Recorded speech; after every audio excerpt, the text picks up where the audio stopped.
Wait, what? Working quickly, Frisk used the blade of the knife to carve out a circle of earth around Flowey. He sawed through the dirt, levered it loose. And as Flowey's face snapped this way and that, his pencil sketch eyes struggling to keep up, Frisk reached down and scooped up dirt, Flowey and all, and held him in the palm of his hand. "What do you think you're doing?" Flowey's scarred, smudged face turned up to his, gnashing its teeth. "You can't do this! You can't do this!" Frisk turned and walked away from the barrier. "Hey, I'm talking to you! You think I'm just gonna stand here and take it?"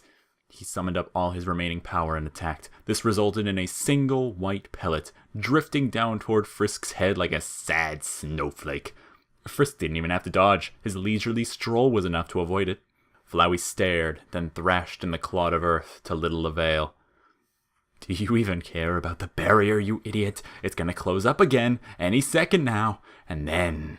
His mouth turned toothy.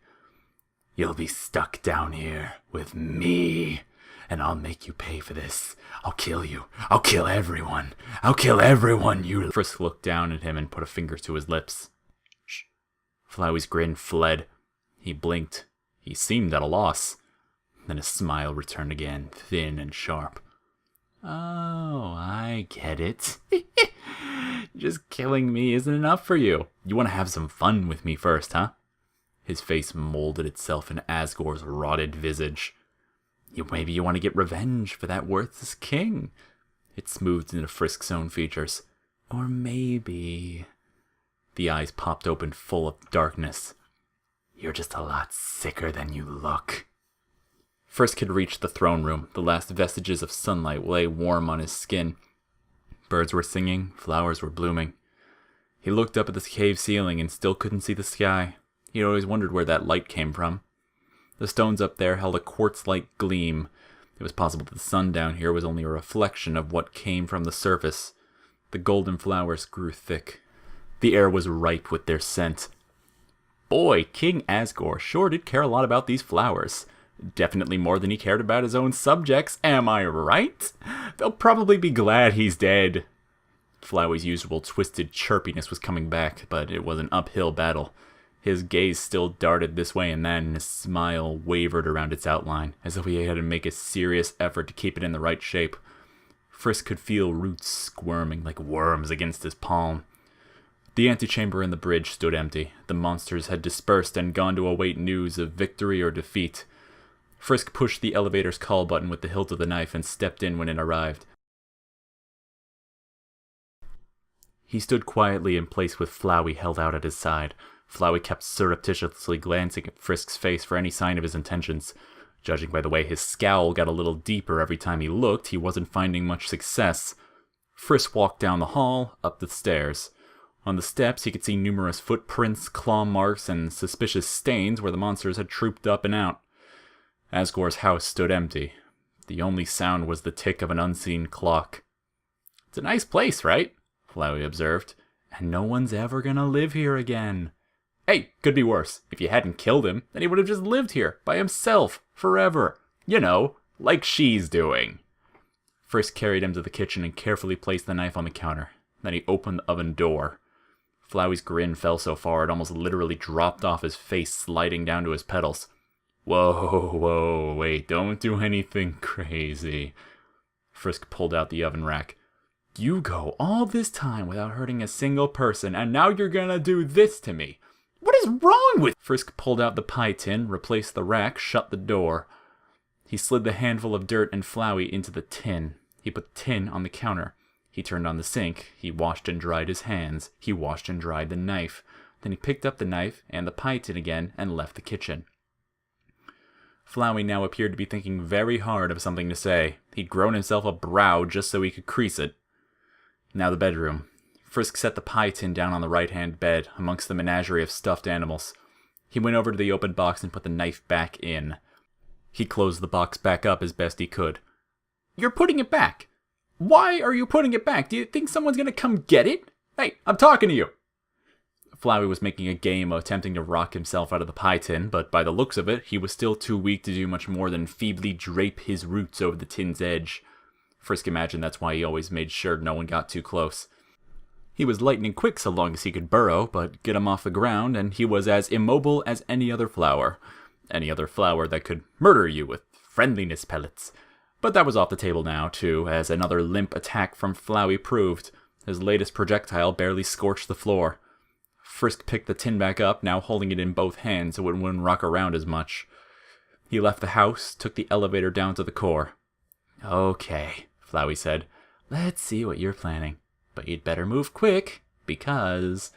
He slowly turned to face Frisk, his mouth full of dripping fangs. "Once I get my strength back..." Frisk wouldn't even meet his gaze. His nightmarish face turned irritated. He proceeded through the core, making sure to keep his distance away from the sea of plasma. The heat was tremendous, even with Ice Wolf's diligent cooling efforts. He walked down the outer bridge and into the MTT hotel lobby, where Metaton's glorious fountain statuary continued to violate both the carpet and nearly every safety code law known to monster kind. The usual crowd of monsters was clustered around the busted elevator to the Capitol. He saw several of them turn to him with wary eyes. Flowey noticed too and tittered. "Oh boy, here we go. I bet they're wondering if you're back from the fight. Whatever happened to their king?" He turned again.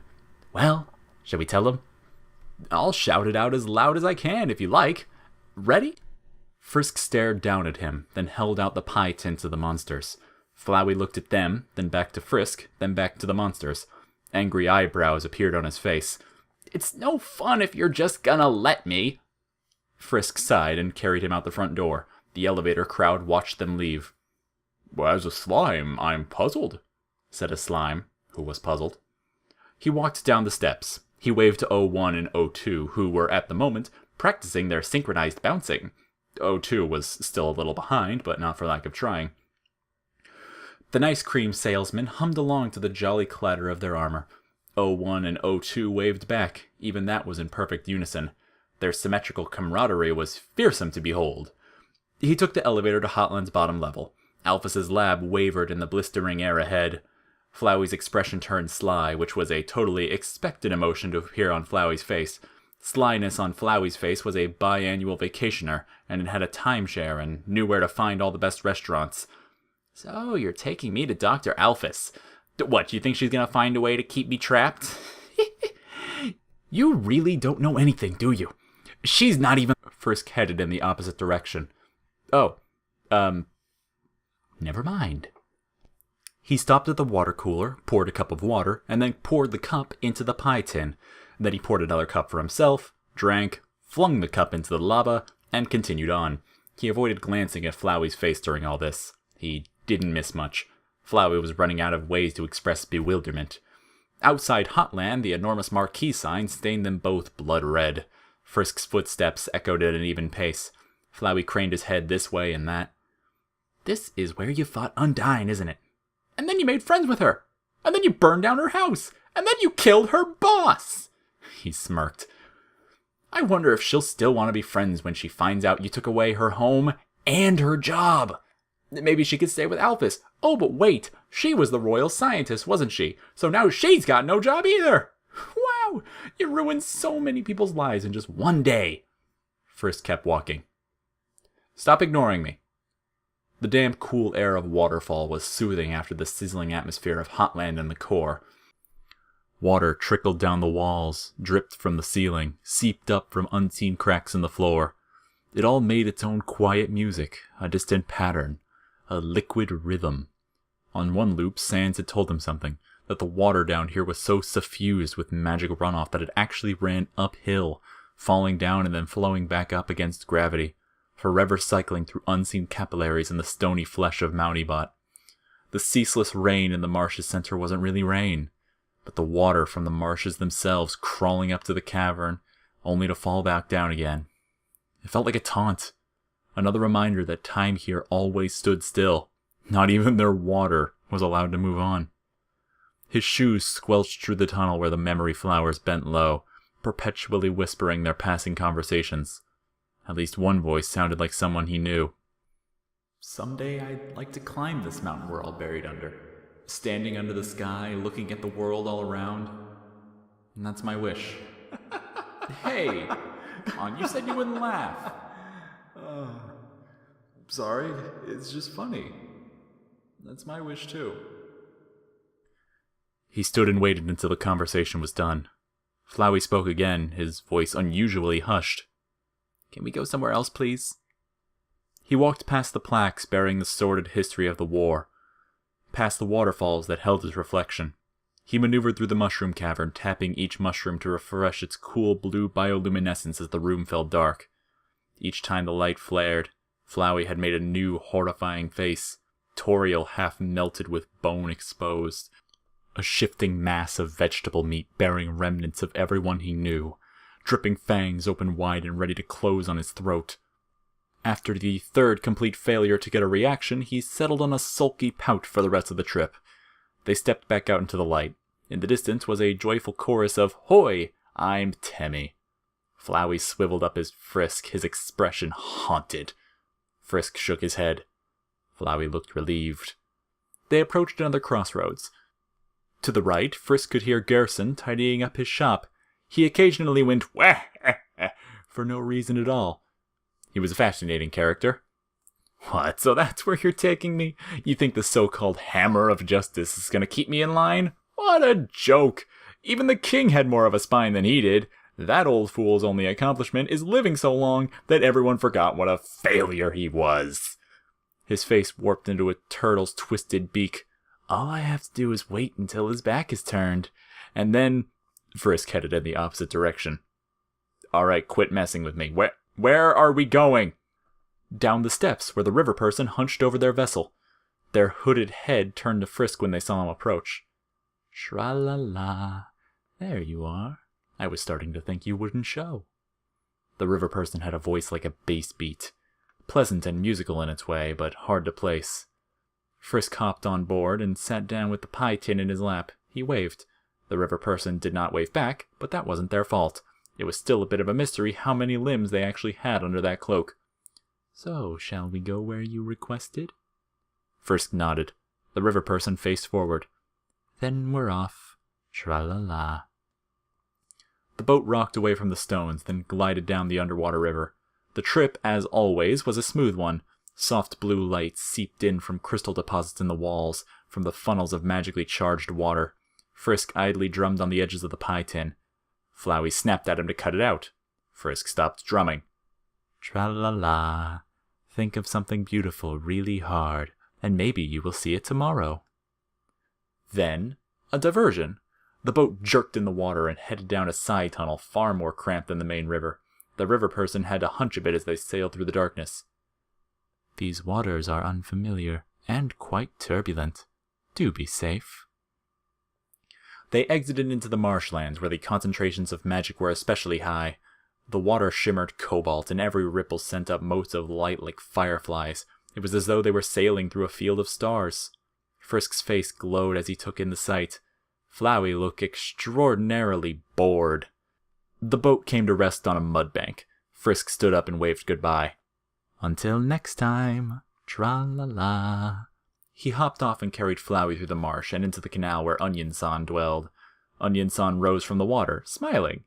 Onion-san saw Flowey's molten glare. Onion-san sank beneath the water, smiling.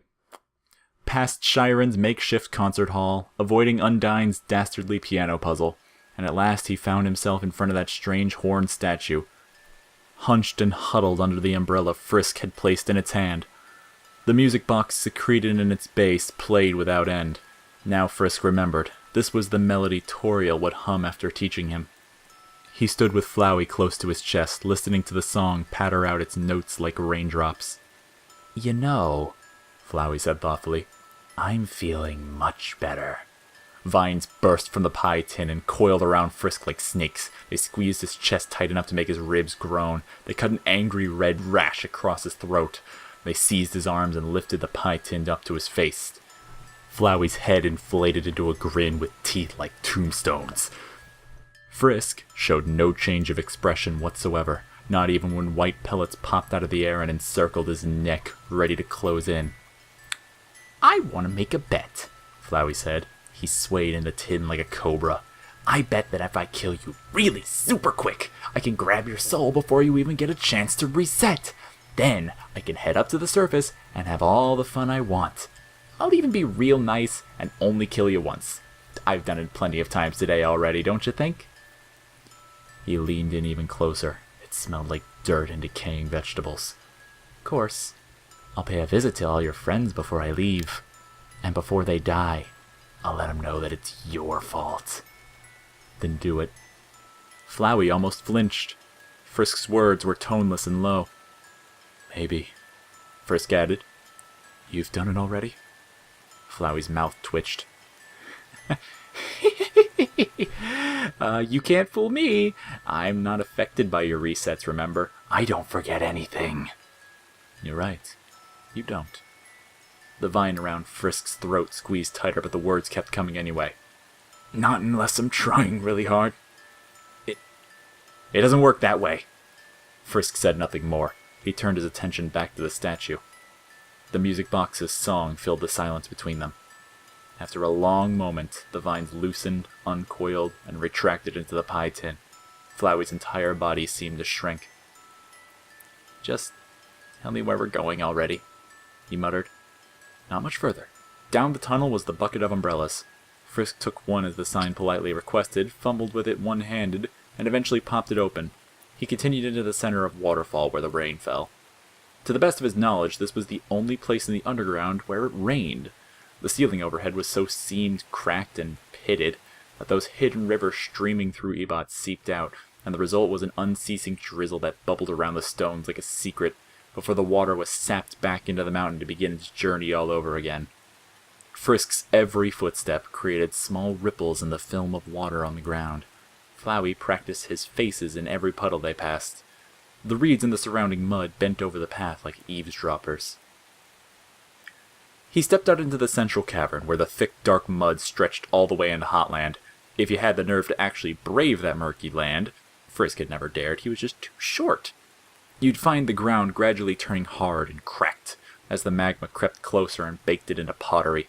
But out here, the air was cool and damp. A single rocky path ran through the outer edge of the marsh, and Frisk's footsteps splashed across it as he walked.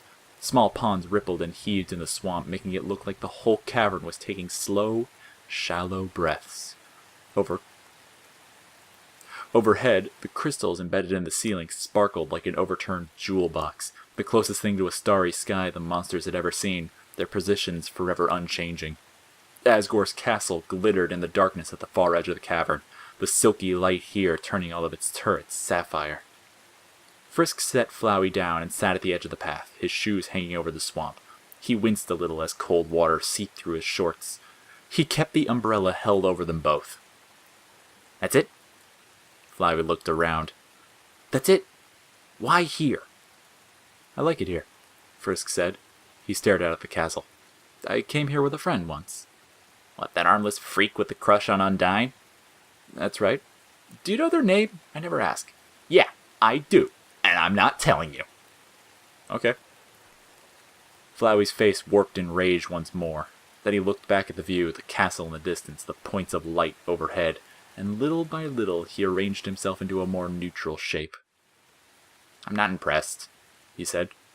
I've been here 100 times. I've been everywhere 100 times. What, did you think taking me here would make us friends? Frisk said nothing. It's all fake, you know. Those aren't real stars, they're just rocks. This isn't even real rain. That's not even a real castle, because now it's got no king. And even when he wasn't dead because of you, it's not like he ever helped anyone. He could have just stayed in that stupid garden of his forever, and nothing would have changed. He glanced sideways at Frisk.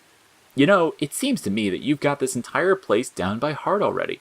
How much time have you spent down here? How much longer before you get as bored as me? He grinned. You know the funniest part? Right now, there's only 2 people in the whole wide world who will ever understand how you feel. And both of them hate your guts. His insults ran once again into Frisk's wall of silence and broke. His grin wilted. Why do I even bother? Flowey sighed and turned his gaze back to the swamp. There's only one person out here I won't get tired of. It sure isn't you. You're the most boring person I've ever met. And even then, I couldn't really care about them. He shook his head. Why am I telling you all this? I'm a good listener. Was that a joke? I don't know. Was it funny? Oh, ha ha, his root bed writhed. Can I go now? It's not like either of us have anything better to do. Not since you wrecked my plan. He smiled. I'll just have to kill time until you reset again. Then we can do it all over. Frisk's head finally turned, just enough so that one heavy-lidded eye rested on Flowey. His bedraggled hair curled around his face. He looked exhausted. He said, Can I ask you something? No. Okay. Fine, Flowey snapped. Ask me then. You really do want to leave, right? And go to the surface?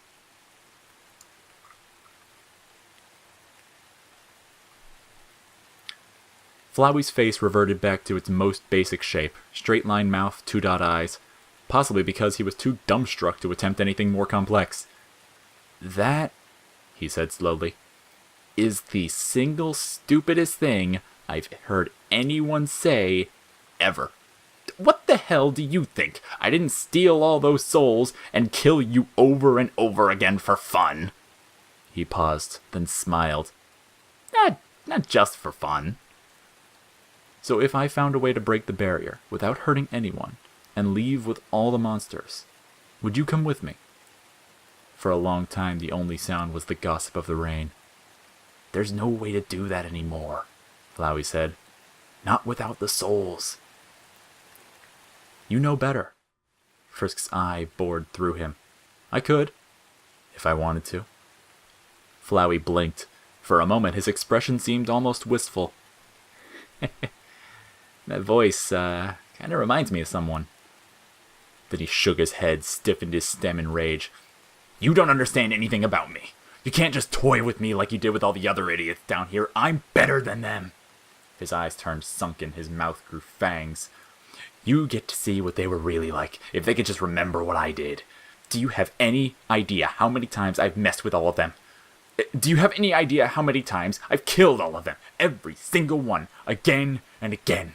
If they had any idea, they'd be happy to kill me on sight. Because as you keep failing to learn, you idiot, that's the way this world works. Frisk's face didn't even twitch. And stop looking at me like that, Flowey shouted. It's pissing me off. Frisk looked away and waited until the sounds of Flowey's grinding teeth ceased. He said, You're right. Of course I'm right. About what? I don't understand you. Rain dripped off the shaking umbrella. But I'm trying. And I think I might have learned something new. What, that you're a selfish brat with too much time and not enough brains? I'm not gonna kill anyone. I won't let anyone kill me either. And I know I'm not the person you want me to be. He looked over at Flowey again. But, as long as you need someone to play with, I'll be around. Until you're ready to leave.